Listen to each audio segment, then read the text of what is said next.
شروع اللہ کا نام لے کر جو بڑا مہربان نہایت رحم والا ہے۔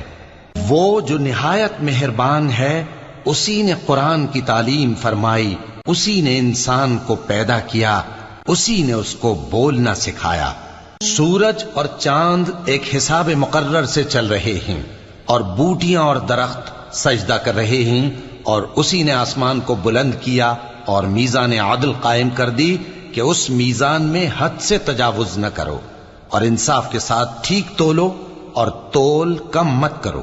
اور اسی نے خلقت کے لیے زمین بچھائی، اس میں میوے اور کھجور کے درخت ہیں جن کے خوشوں پر غلاف ہوتی ہیں، اور اناج جس کے ساتھ بھس ہوتا ہے، اور خوشبودار پھول۔ تو اے گروہ جن و انس، تم اپنے پروردگار کی کون کون سی نعمت کو جھٹلاؤ گے؟